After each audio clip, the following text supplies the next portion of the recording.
Guidelines for cultivation after attaining Tao. When you first came to seek the Tao, didn't it feel a bit mysterious and wonderful? You should know that it's because you have a spiritual foundation and virtuous affinities. When the time is right, you are naturally guided to the temple to receive the great Tao. Isn't that quite wondrous? Heaven has now opened a most compassionate and convenient path. Those with the affinity will be brought in. The gate has always been there, but it had to be opened for you to be able to enter. If heaven were not broadly offering universal salvation, there would be no way to reach the shore. Without the teacher pointing the way, you would never be able to awaken your true nature or see your original mind. To truly realize your true nature, you must see it clearly, consciously, not in a state of confusion or ignorance. It is extraordinarily rare to be able to cultivate the way in this present day. In the span of Liuwan years, this opportunity comes only once.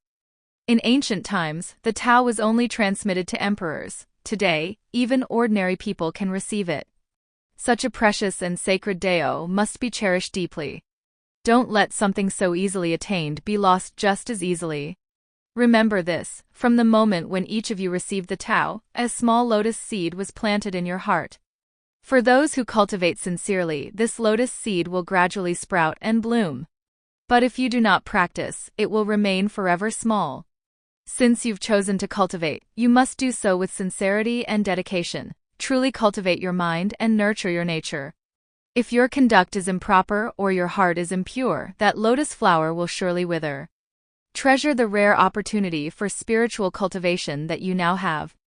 The Tao makes no distinction between noble and humble. In this era of widespread transmission, those with affinity can board the Dharma vessel. But not everyone can safely stay on the path. This is why you must understand how precious it is. Do you understand?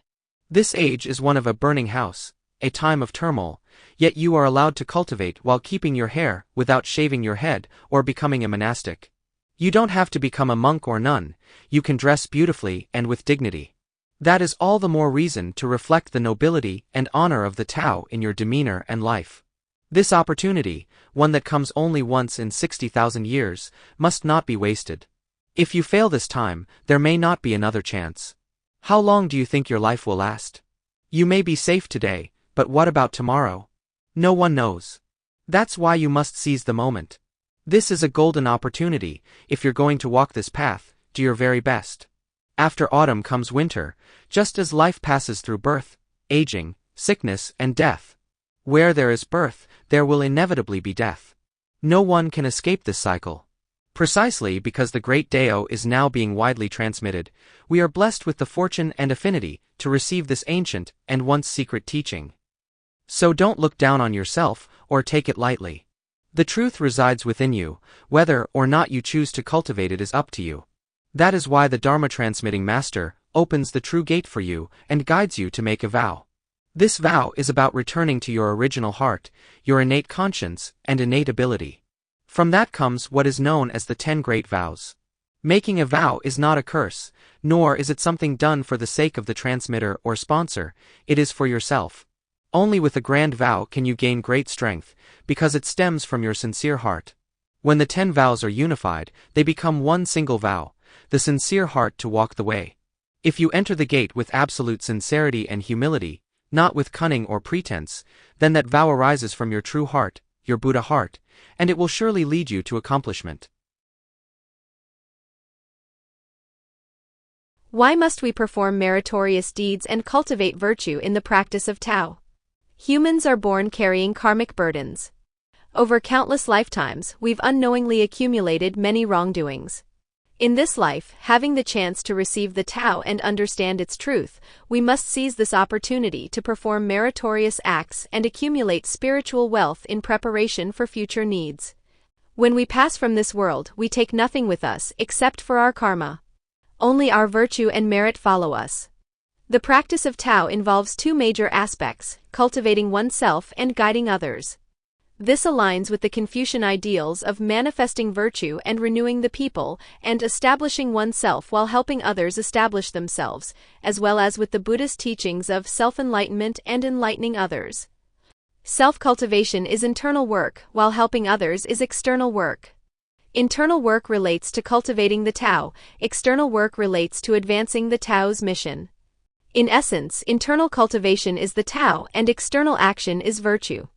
The Tao is formless and intangible, but virtue is its tangible expression. Without virtue, the Tao cannot be revealed. We summarize the journey as 4 key stages. Yi. Seeking the Tao, this is like discovering a lost seed. It is the moment of receiving the Tao and lighting the inner lamp. It marks the beginning of spiritual potential. R. Cultivating the Tao, this is nurturing that seed so it may grow, and protecting the lamp so it does not go out. This is the stage of self-realization and inner awakening. Sun. Advancing the Tao, this is expanding the life force of the seed and allowing it to flourish to its fullest. It means using all of one's strength to spread the teachings and save sentient beings, passing on the flame and helping others light their own lamps. Su. Fulfilling the Tao, this is the final destination, fully manifesting the potential of that seed, harvesting the fruit of your efforts, and returning to your true nature. To embody the Tao in one's heart is called virtue, to practice it in human relations is called moral order. One who possesses the Tao but lacks virtue will inevitably fall into demonic delusions. Confucius said, "Without supreme virtue, the supreme Tao cannot be consolidated." Virtue means to attain, thus, meritorious deeds are the means to establish virtue. Engage in acts of benefiting others and nurturing life. Cultivate a heart that saves the world from calamity.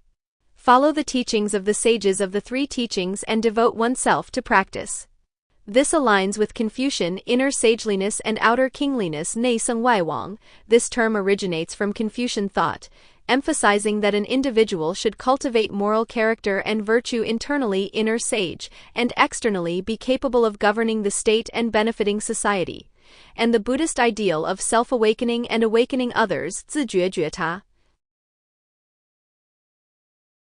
Guidelines for meritorious deeds. When it comes to spiritual practice and accumulating merit, we should all work together and do our part. Some may serve as 3 talents, while others explain scriptures and share teachings. Those with financial means can contribute what they're able, printing sacred texts and study materials.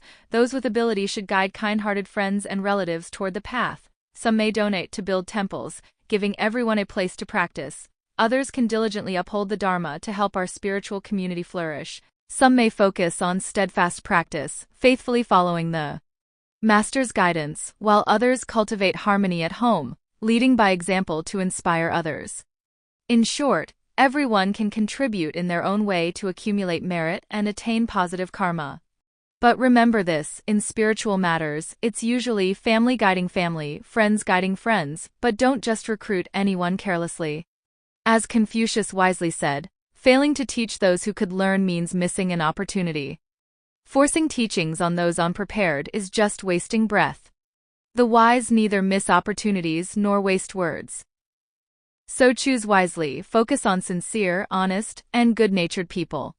As for those with ill intentions or poor character, even if they're close family or friends, don't pressure them to join. If such people slip in carelessly, not only will there be no merit, it might actually cause big problems. Everyone must be cautious. Of course, simply advising people to do good and reform is always worthwhile. After all, teaching should be without discrimination. What is inner cultivation?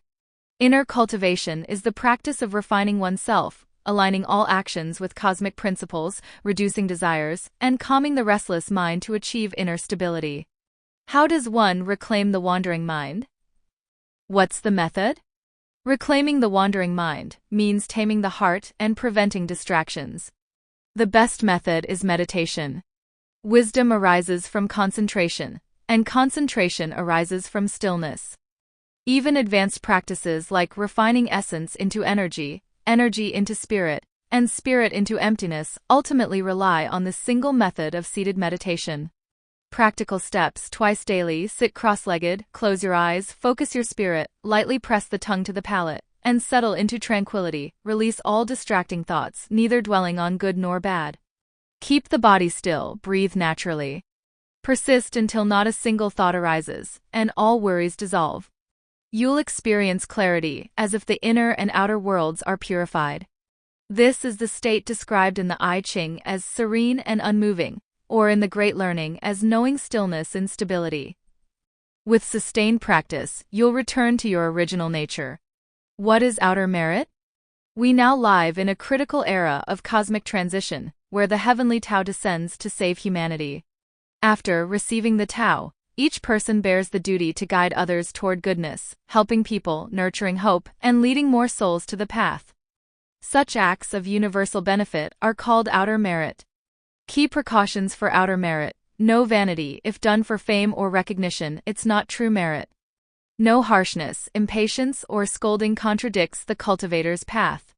In short, outer merit must align with the teachings of the three religions and be practiced earnestly. Concrete actions for outer merit: highest tier merits, copying or printing virtuous texts, establishing sacred halls to spread truth, guiding others toward wisdom, daily deeds, relieve suffering, from personal donations to organizing large-scale aid. Teach opportunely to parents, speak of kindness to children, filial piety to siblings, harmony to friends, trustworthiness to couples, mutual respect to officials, integrity. Adapt your approach, urge the wicked to reform, and the virtuous to deepen their practice. Honor the three religions and repay the four kindnesses. This is the method to save others and accumulate merit.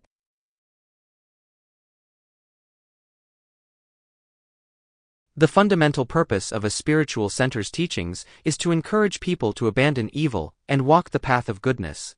Sages, Buddhas, Bodhisattvas, immortals, and divine beings establish places of practice across the world, spreading the teachings far and wide. Through various forms, they compose writings and poems that urge people toward goodness. Each line can awaken one's conscience. Each passage can inspire clarity in a confused heart. In plain language, these exhortations teach us to practice the true path with sincerity, be loyal to one's country, be filial to parents, be loving and respectful to siblings, live in harmony with one's spouse, uphold benevolence, righteousness, and morality, abide by propriety, and grow in wisdom, remain honest, and uphold integrity. The enlightened beings tirelessly offer patient, heartfelt guidance, truly putting forth great effort for the sake of humanity. As the saying goes, advising others to do good with words can influence them for a moment, but doing so through books can influence generations for 1,000 years.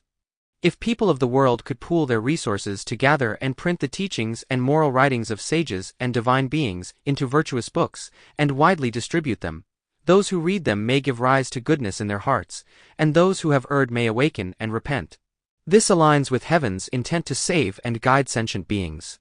Such merit, to act on heaven's behalf in spreading wisdom and virtue, is truly beyond measure. Whoever prints and donates virtuous books for wide distribution, helping heaven in its mission to inspire goodness in the world, will receive the following rewards: printing and distributing one virtuous book for widespread circulation, inspiring readers to pursue goodness. The merit of spreading virtue on behalf of heaven can eliminate all karmic obstacles from past lives.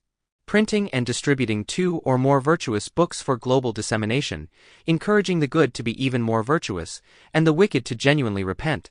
The merit will bring wealth, blessings, and longevity. One's descendants will be virtuous and accomplished, and after death, one may even attain a divine post.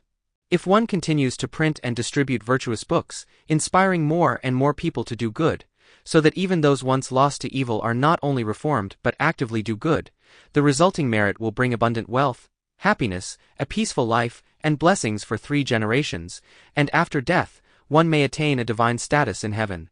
This is the great merit of printing and distributing virtuous books to guide the world. Let us all recognize the compassion of heaven in protecting all beings, and assist in this divine mission to encourage goodness and save humanity. Naturally, blessings will follow. There is a verse that says, acting on heaven's behalf to guide the world, awakening the lost and confused, printing and giving virtuous books, touching the hearts of sages and divine spirits.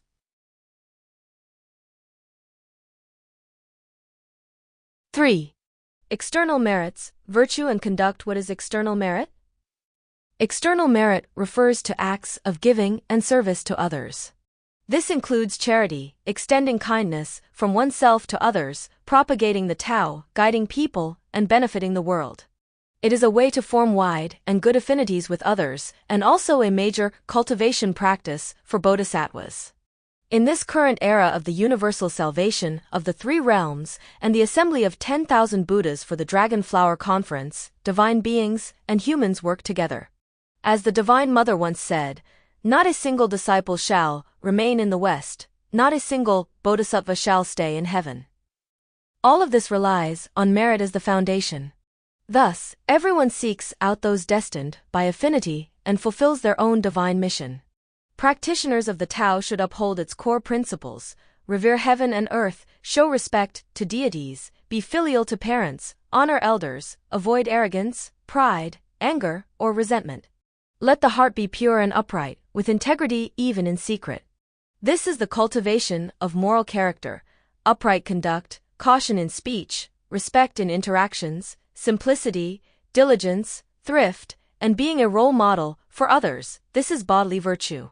Speaking truthfully to guide and save the world, refraining from improper words, avoiding gossip or boasting, concealing others' faults while praising their good, this is verbal virtue. If one can practice these three kinds of virtue, inner and outer merit will naturally be established. Further on external merit, primarily through giving, types of giving, there are generally three major types of giving. Material giving. This involves using material possessions to help the sick and the poor. It is divided into external wealth, money, valuables, clothing, food, land, houses, spouses, children, servants, livestock, and other external belongings. Internal wealth, body parts such as the head, eyes, skin, bones, teeth, hair, tongue, hands, feet, brain, and so on. Dharma giving. This means teaching others the righteous path and encouraging them to do good and eliminate evil. Dharma giving arises from learning from Buddhas, wise mentors, and sacred texts, then sharing worldly and transcendent truths with a pure heart. Even a smile or a word of comfort can count as Dharma giving if it inspires the listener. For example, a Zen master's single word or gesture may awaken insight in a disciple that is true Dharma giving.